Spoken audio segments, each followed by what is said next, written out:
guys, welcome to another episode of Vegan Fusion Recipes.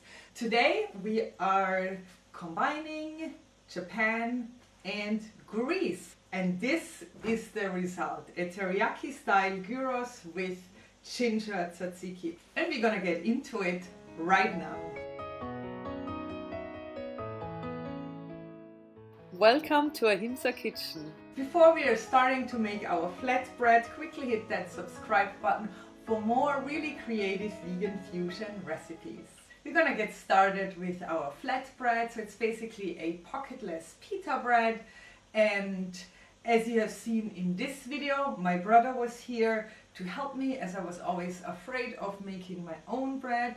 And then as you have seen in this video, I overcame my fear and made this charcoal bread, and now in the meantime I feel like I have mastered the bread making actually.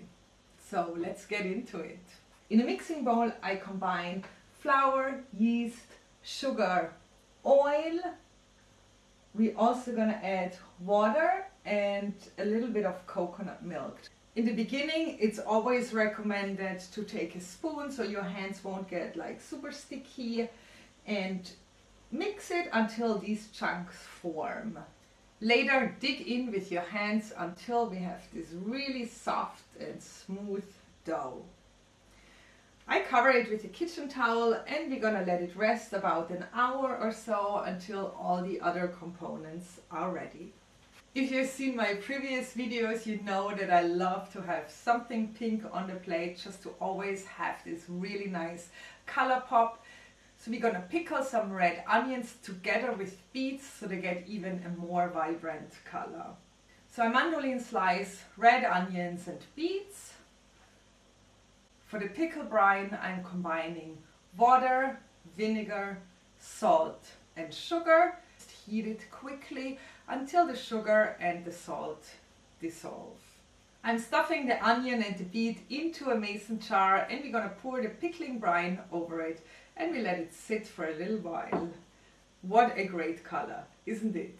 Who doesn't love tzatziki? It's so great, especially in the hot weather, if you have this cooling yogurt with the cucumber and that hint of garlic. Of course, we're gonna make a vegan version today. I'm just gonna use some soy yogurt, but you can use any other plant-based yogurt you can find.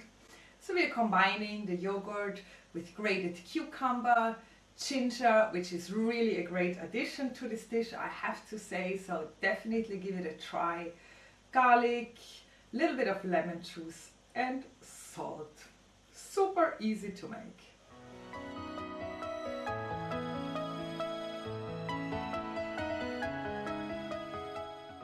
We're making our own teriyaki sauce today. You can always buy it in the Asian store, although I really prefer to make my own, and I also recommend it to you because it's actually really easy, fast, and the ones you can buy in the Asian store pretty much always have any type of flavor enhancers in there, which are really not that great for you. Actually, they're really bad for you.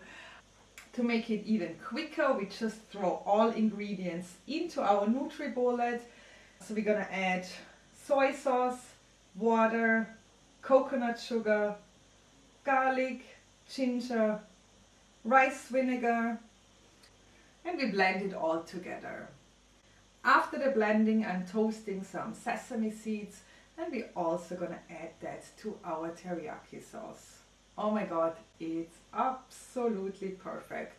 So as you can see, it was really easy, so there is absolutely no need to buy it. A classic gyros is of course made with meat.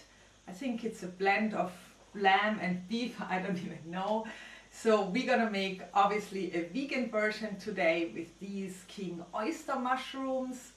So I'm cutting off the caps and then we slice them in on the side, and then you just kind of peel layer by layer off, and it looks even a little bit like chicken.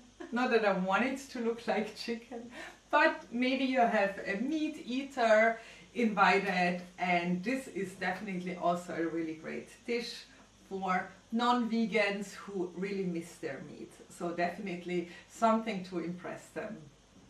So I marinate our mushrooms with our teriyaki sauce, and we cook it until they are soft. To add a little bit of crunch and also some more color onto our plate, I'm cutting cucumber ribbons, and I will also cut some kale leaves.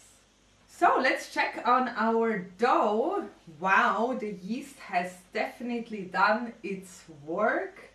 So I'm gonna add a little more flour because, as you can see, it's a little sticky. And we're just gonna divide it up into smaller chunks. I'm gonna roll it with a rolling pin, and you wanna make sure it's really thin, and you won't need any oil for that. So we're gonna bake it in the pan, and if you have done it right, it will bubble up like this. Flip it on the other side, make sure it's not too hot, otherwise it's going to be burned on the outside and chewy and raw on the inside, and of course we want to avoid that. Okay, you guys, all our components are ready, and it's time to assemble our Asian style gyros.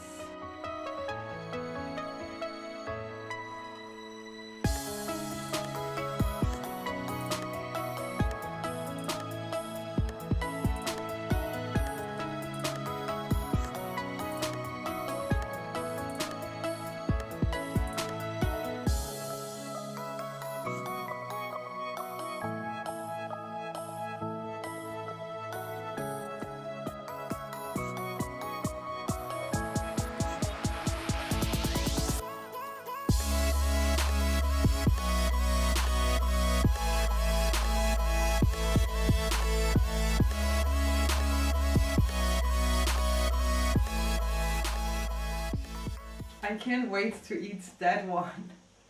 Thanks for being here today, you guys. If you have any questions, just leave me a comment down below. The full recipe, as always, you find in the description box. And I can't wait to see you next Tuesday.